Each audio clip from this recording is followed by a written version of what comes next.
Hey, this is your man Bont83 for Successful Convicts, and you're in tune for another episode.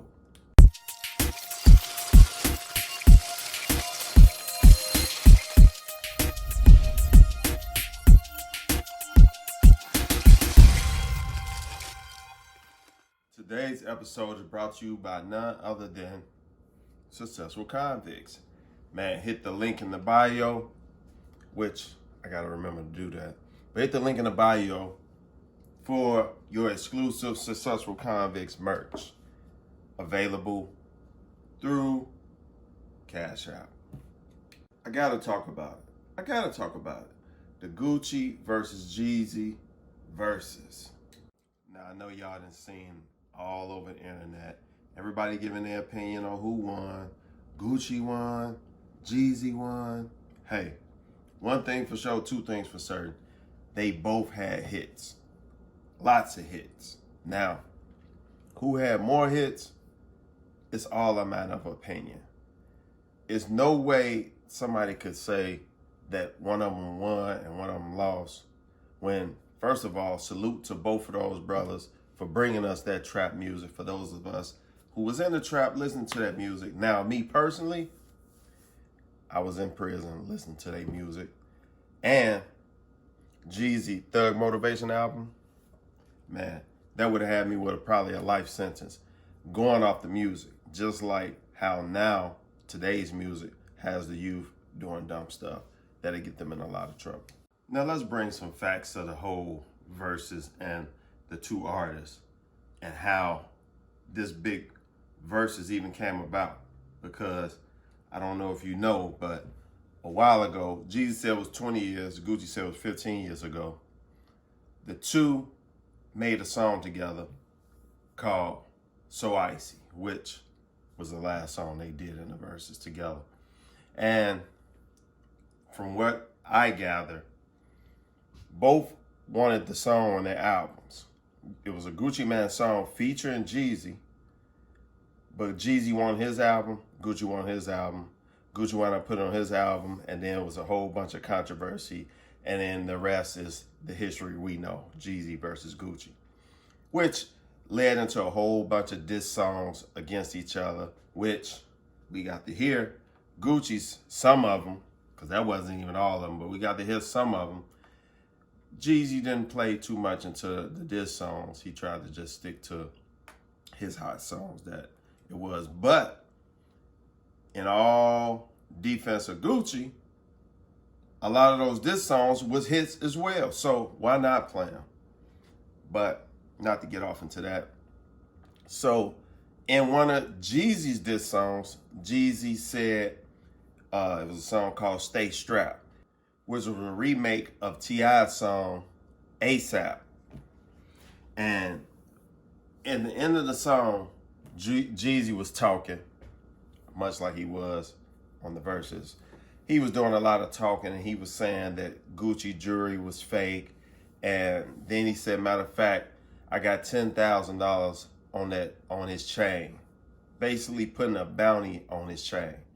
And some guy, Pookie Loc, him and a few guys, they tried to rob, or I don't know if they was gonna rob him, if they was gonna kill him or whatever. I wasn't there, I can't get into specifics of what happened.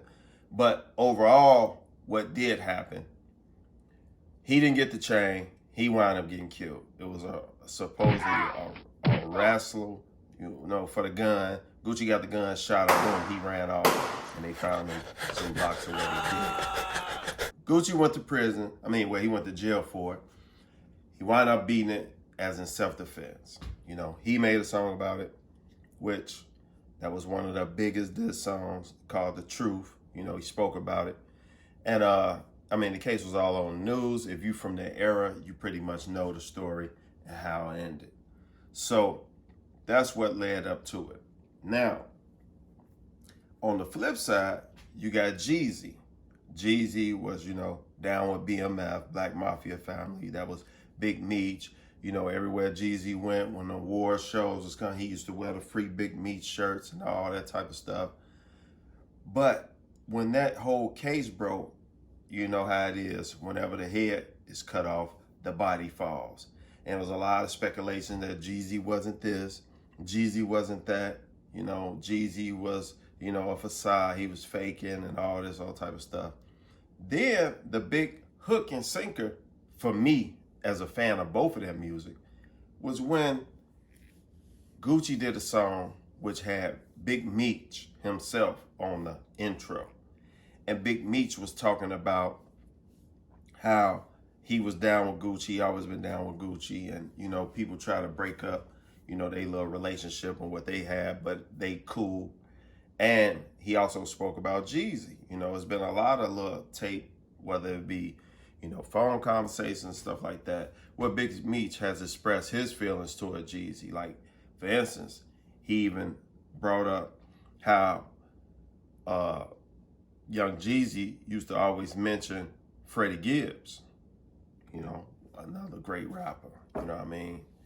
And he was signed, I don't know if he was signed or he was just with young Jeezy, whatever, but he spoke about that, which caused, you know, even Freddie Gibbs and Jeezy have had words and, you know, back and forth. Not really like diss words and stuff like that, but, you know, Freddie Gibbs got a nice song talking about him and Jeezy's situation. And Jeezy just came out with a new song where he talk about 50 Cent, you know, because 50 Cent is doing the movie about BMFs.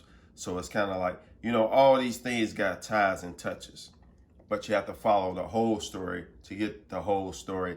And even if you do that as a fan, if you're not a part of that group or you are one of those individuals, you won't know the whole story, which is why I don't jump off the deep end and saying, oh, you know, Gucci won because of this, or I'll jump off the deep end and say, oh, Jeezy won because of that, because I wasn't in that circle. I don't know neither one of these guys other than their music.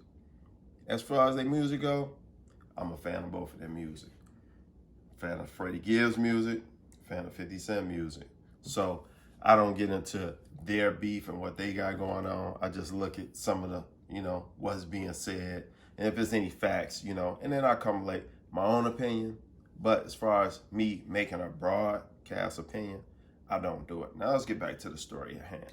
There was some subliminals dropped too.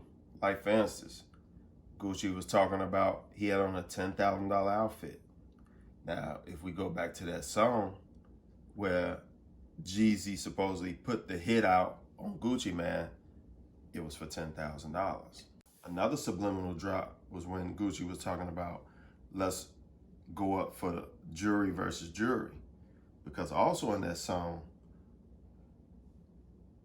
young Jeezy accused Gucci of having fake jewelry and saying that, you know, he had on a fake Jacob watch back in the days. Jacob the jeweler was the jeweler for the stars and stuff like that. And he was saying that Jacob said he didn't make the Jacob watch that Gucci had on and all that type of stuff. So that was another subliminal drop. All in all, if you're a fan of either one of their music or both of them like me, you had to enjoy it. But for me, the biggest part of the whole battle, you know, the song for song was cool and stuff like that. But the biggest part of the battle was the end. When they put it to the side and they both performed so icy. And at the end, Gucci said, you know, it's all love. Because for me, I identify more with Gucci than Jeezy. Because looking at Gucci's struggle, you know, he's a in the streets type of guy. You know what I mean? If you followed him from the beginning, Gucci, to me, once again, I don't know him personally, but to me, he kind of like personified that image of a person that was in the street. I mean, deep in the street. Like, you know, when you first saw his videos, he was, I mean, it was at night. He was in some back block in Atlanta somewhere. You know, he had all these guys around. A lot of, you know, you look at a lot of those guys, they went on to become rappers as well. Waka Flocka was in the background one time. I seen a few of today's rappers, you know, living and gone in his rap videos back in the day. Not only that, you got to look at what Gucci brought to the table. Look at all the people that branched off of Gucci. You know, he did a lot of great things for Atlanta. He gave a lot of people chances because, like he said in an interview, nobody gave him that chance. So if it wasn't for him to getting a chance, then he wouldn't be where he at. So he gave a lot of people that, you know, come to the studio with guns and, you know, had a bad reputation maybe on the street as far as, you know, the white collar business crowd goes. You know, hey, we don't want that guy around here. He carries guns. You know, he gets into shootouts in front of the business. Gucci gave those guys chances. You know, you got Young Thug, Pee Wee Longway, Young Dolph, Migos, Nicki Minaj, Waka Flocka. You know, it's a lot. You know what I mean? And I can't really think. Jeezy just gave us great music. I mean, I'm sure he did a lot of other things, but, you know, I'm just can't think of none. I can't think of nobody who he brought besides Slick Puller, who you don't hear from. What was the other guy from Florida? Kicked him out the group. But he brought him, and I can't even remember his name. But, hey, it is what it is. He gave us great music. Gucci gave us great music.